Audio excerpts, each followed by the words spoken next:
You notice my sign. Yes, I have something very exciting to show you.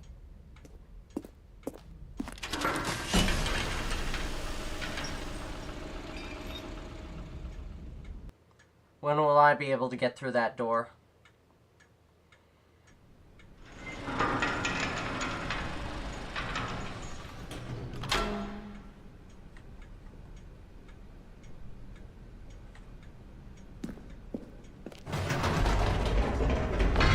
You see, Stanley, I've been reflecting on the Stanley Parable and about how roundly disappointing this ultra-deluxe version has turned out to be. The original Stanley Parable was a landmark, and any new content for it should live up to that legacy. So forget this ultra-deluxe nonsense. I say we take it one step even further. Which is why I'm very proud to announce for the first time ever, the Stanley Parable 2.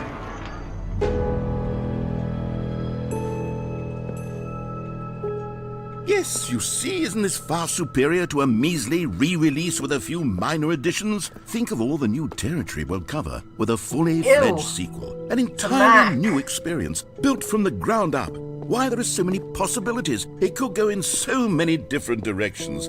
This is what fans have truly been asking for.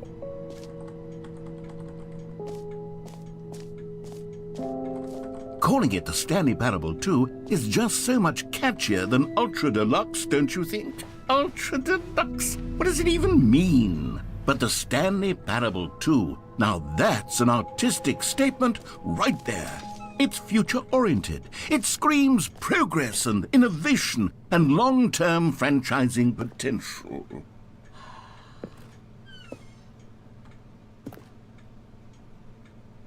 I hate minimalism. That is not a joke either. I literally do hate. I despise minimalism. It is so overrated. It is so incredibly dumb.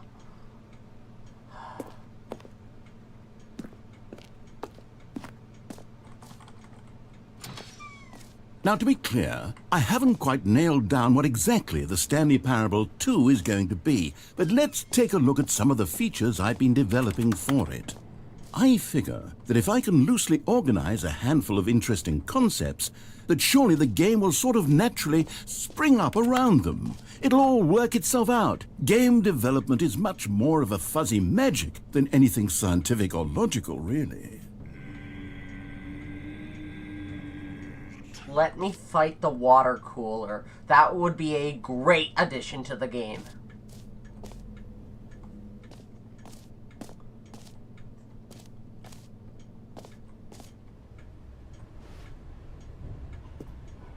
Oh? Hold on. Ugh. Never mind. I don't think I can get there.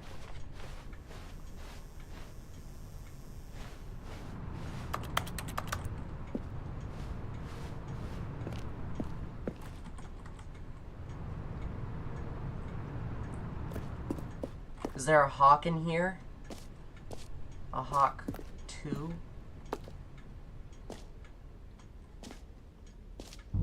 Here we are. Go on, try out some of the new features. Oh. This kind of reminds me of the Pizzaplex in Five Nights at Freddy's Security Breach. The atrium? Or no, just the entryway, to be honest.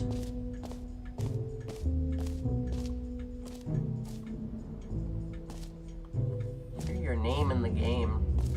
For the Stanley Parable 2, I asked myself, what do players really want? And of course, the first and most obvious answer is that they want to be individually recognized and validated as people. So with that in mind, my first addition to the game is this button which speaks the name of the person playing the game. Isn't that wonderful? I don't want my name to be known, but I don't think I have it on this PC.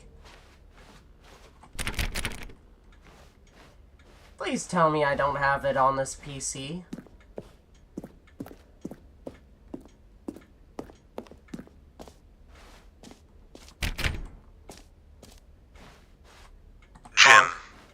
sorry, I should have clarified. Right now, the button only says the name Jim. But of course, in the final game, this button will say your name, whatever name that is. Here, let's have you role-play as Jim to really simulate the full experience of this feature. Just play along. I promise you'll love it. Okay, here we go. Let's take a deep breath, clear your mind, forget whoever you are, and simply become a person named Jim. I want you to imagine yourself... Jim. Whoa, hold on. I wasn't finished setting up the backstory. If you don't properly roleplay as Jim, then you'll never understand the impact of this button. Otherwise, it's just a stupid button that says somebody else's name. Okay, we're doing it again, and this time let me finish first. Now, allow yourself to become Jim. Jim. All right, fine, whatever. It's just a meaningless button that says Jim. You happy now? Get out of here. I'm done with this button. Why don't you go humiliate me in front of a different feature that I worked very hard on? What's the laptop? Can I put him in my back pocket? I want to put the laptop in my back pocket. I need, like, cargo shorts to do that. Modified cargo shorts.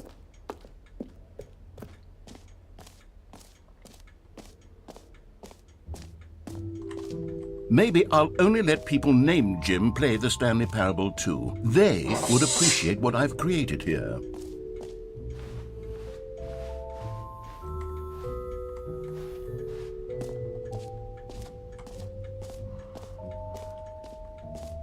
What's through this door?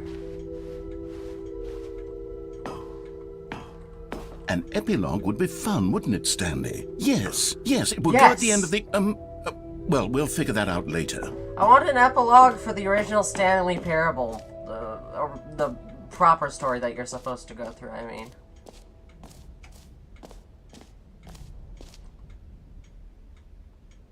Free achievement? Oh, heck yeah. Oh.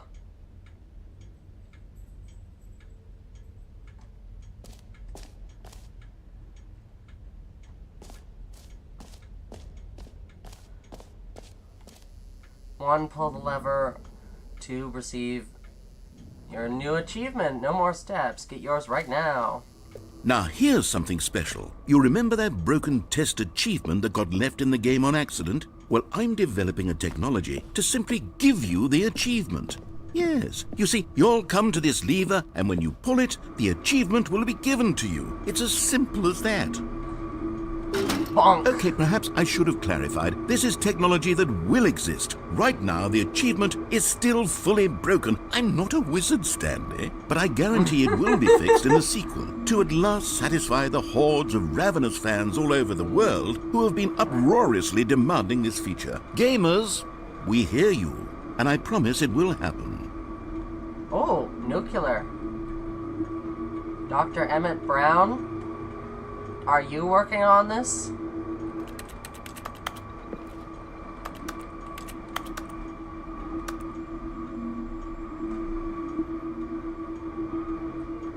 I know he rips off the fudging nuclear stuff.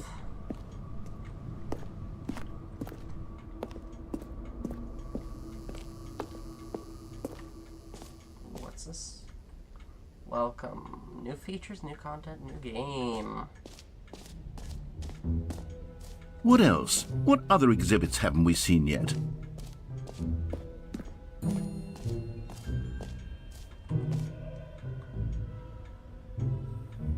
Collectibles.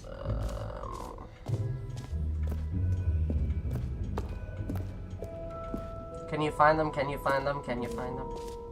Ah, collectibles. Now it's a real video game. In the Stanley Parable 2, you'll run around gathering up these miniature Stanley figurines. And what's truly innovative is that there will be no reward for collecting all of them. I don't want to stifle the intrinsic joy of watching a number go up. You simply collect all of them, and then you move the hell on with your unremarkable life.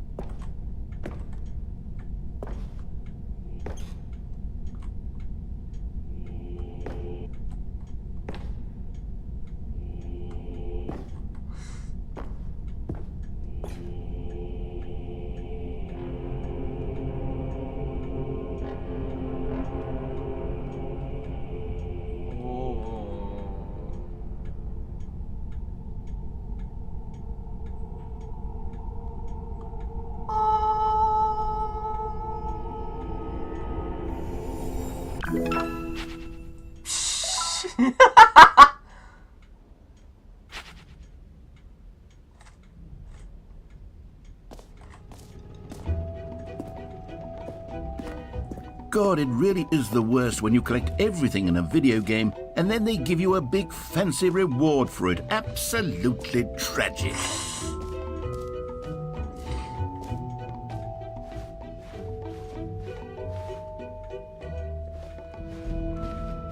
Jump circle.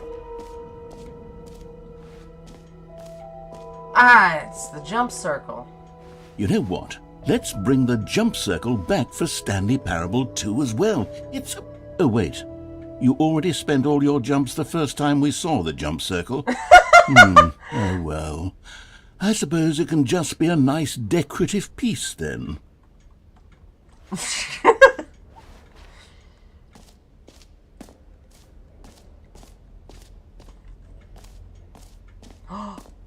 Reassurance bucket! Heck yeah!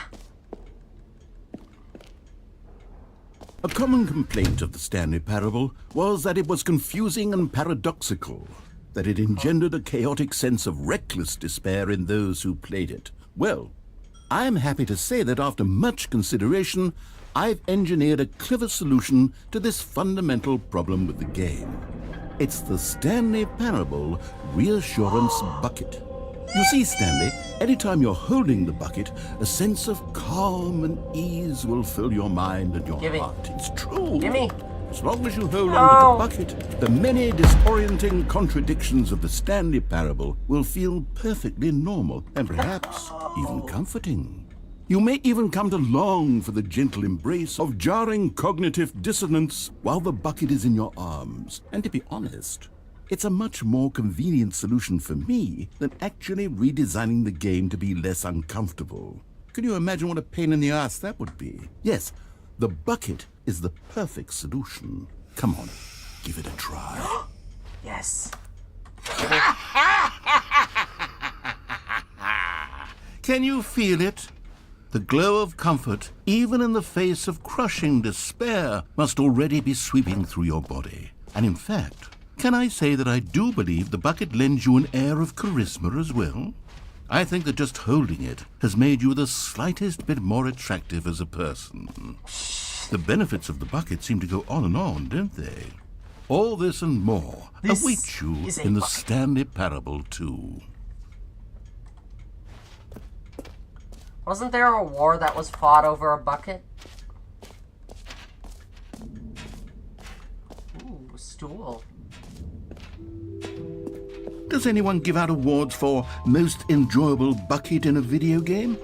That really should be an award if it isn't already.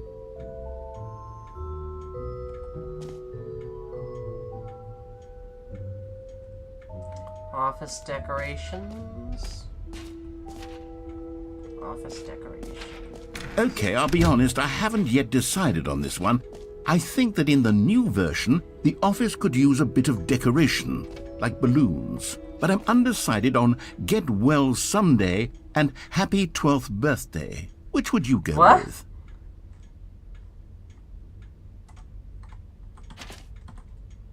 What?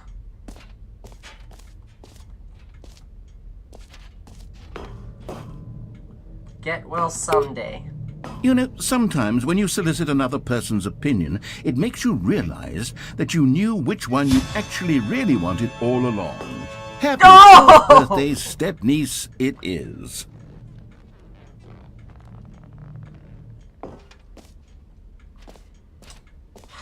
Or actually, maybe I should have gone with... No, I've made my decision, we're moving on. Alright, it's time for the exit. I think I've done everything.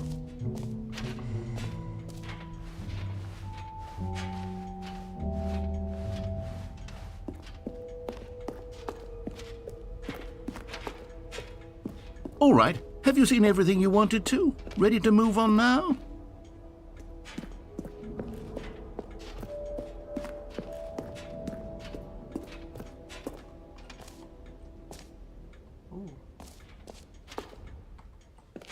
Hello? So, Stanley, what do you think? Do you like all of the new features? Yes, I know it's not exactly clear yet how exactly these features will come together as one single coherent video game, but I can feel it in my soul. It's going to work. There's definitely a good game in there somewhere. Say, let's do an feel like experiment. Big Top is I'll gonna come arrange out of these there. new features together, and we'll see whether or not it coheres into a meaningful gameplay experience. Okay. Are you ready? Here it is. I give you the Stanley Parable 2.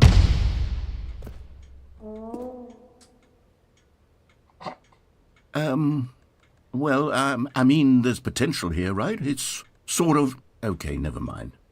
Hold on. Let me do a different arrangement. Okay, yes, this is much better. I feel good about this. Here we go. Version 2. Who am I kidding, Stanley? This isn't a coherent video game at all. It's a lot of gags. And I do very much enjoy creating gags, but they don't add up to anything.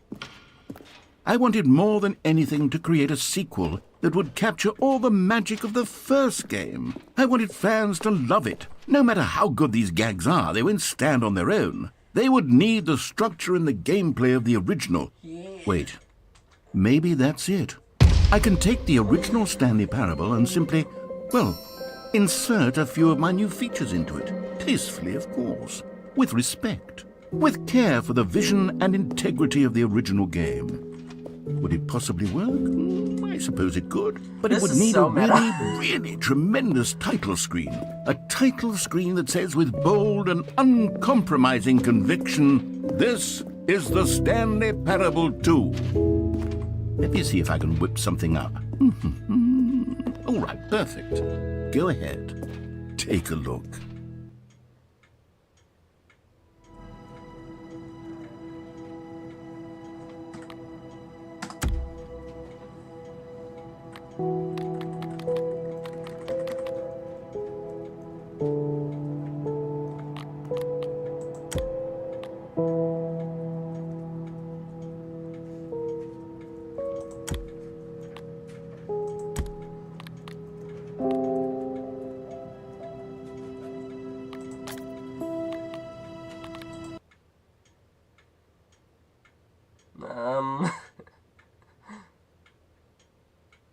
This is the story of a man named Stanley.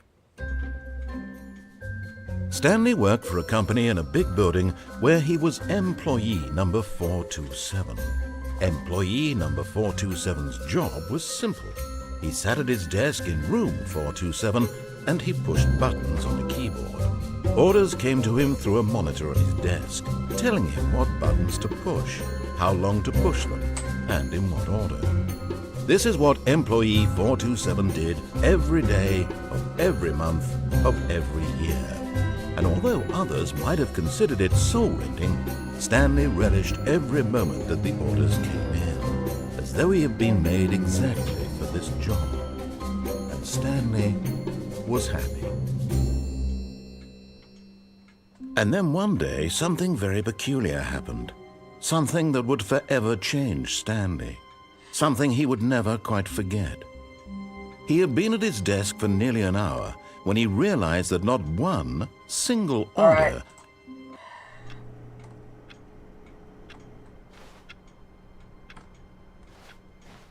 All of his co-workers were gone. Let's see what could it what's new mean? here. Stanley decided to go to the meeting room. Perhaps he had simply missed a memo.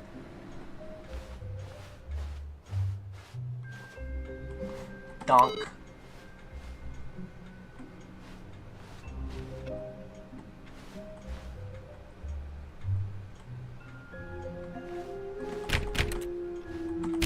Stanley went around touching every little thing in the office, but it didn't make a single difference, nor did it advance the story in any way. Bucket. Stanley picked up the bucket.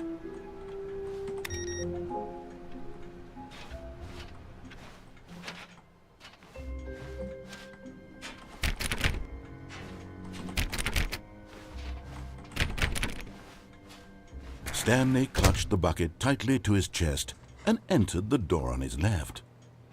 Old strategy. This was not the correct way to the meeting room, but Stanley had felt the bucket calling to him, telling him that the employee lounge was simply the place to be. And here it was. Had the bucket turned out to be correct? Was this better than the meeting room? Yes, Stanley thought to himself. Yes, perhaps it truly was. How insightful the bucket turned out to be.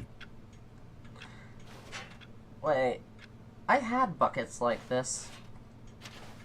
No, never mind. The bucket was wrong. Stanley took the door on his left to go back to the meeting room. No, Said the bucket. don't go to the meeting room. Go somewhere else. The cargo lift, yes. Go there. Go to the cargo lift. Good, Said the bucket. now ride the lift all the way to the top. There's something up there I need you to do. Stanley did not question why or how this bucket was speaking to him. It should have alarmed him, of course, because buckets can't talk. But Stanley chose not to think about this obvious fact. He was firmly convinced that the bucket had spoken to him, and he unthinkingly did whatever the bucket asked.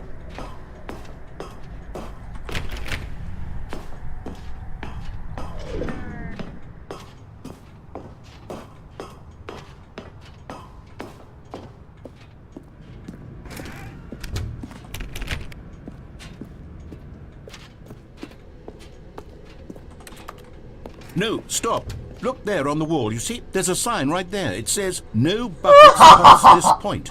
Stanley, how could you think it was okay to bring the bucket here? Unless, what if the problem is that you actually don't know what is a bucket and what isn't a bucket? I suppose that would explain a lot about your behavior up to this point. Which, if that's true, well, my goodness, I think we have to do something about it. This misunderstanding could have dire consequences on the entire rest of the game if not addressed quickly and properly.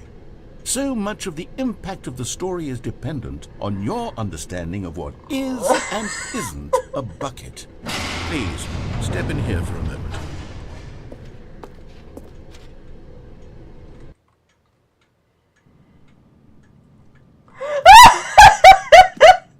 Now then, I'm going to run you through some test scenarios, and you'll tell me whether or not I'm gonna the thing fail I'm it. showing you All is a of them bucket. on purpose. Simple enough, right? This should tell us everything we'll ever need to know about what is or is not a bucket. Okay, let's begin. Item 1. Is this a bucket?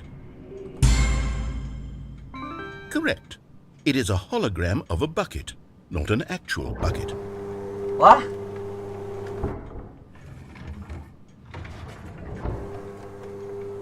Item 2. Is this a bucket? No. Correct. What? It is a 3D printed recreation of a bucket, not an actual bucket.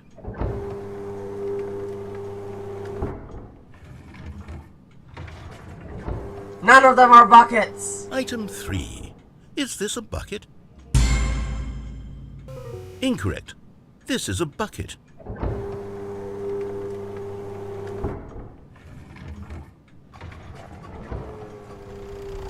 Item 4. Is this a bucket? Yes. Are you hallucinating? This is a tractor. It's an enormous machine that tills the earth. I thought this was a gimmick. How on earth did you manage to screw it up? Absolutely incredible. Let's just move on to the next one.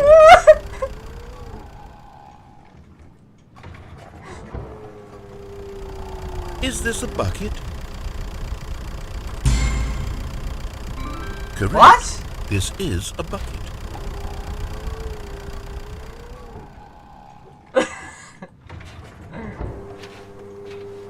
Item 6. Is this a bucket? No. Trick question. Both. Gotcha.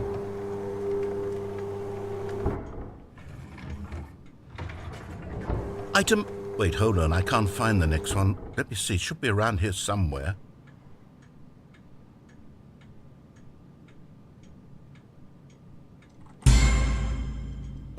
Okay, you and I both know there isn't anything here. And I don't appreciate the implication that nothing is a bucket when we both clearly know that a bucket is something, and therefore nothing could possibly be something. Unless, in your twisted mind, have you somehow convinced yourself that a bucket is nothing? Answer me straight, Stanley. Do you believe that nothing is a bucket?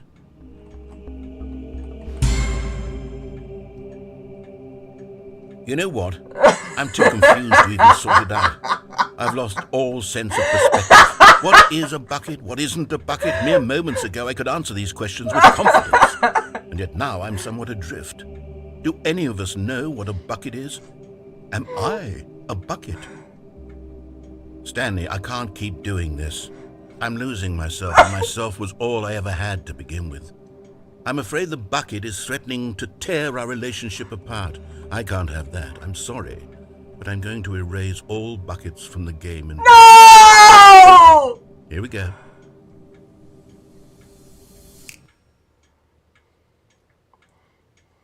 What happened? Is everything gone? Why did everything disappear? Wait, was everything a bucket? Every single thing in the game was a bucket. Oh, God, I had no idea. How could... Except me. I'm not a bucket after all. And you, Stanley, you're still here. You're not a bucket either. Oh, this is wonderful news. We're not buckets. Yes, I actually feel much more at ease right now. It's delightful to get some clarity on that issue, but it doesn't change the fact that we haven't got a game. So, tell you what, I'll reset everything and we'll put back all of the buckets, okay? And we'll know that it's all a bucket. But if you run into anyone else, maybe don't mention that. Who knows what that information might do to a person? All right, here we go.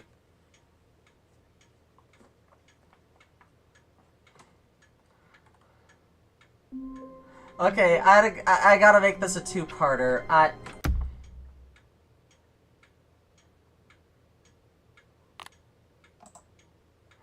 I'm gonna see you next time. I'll see you later. Bye.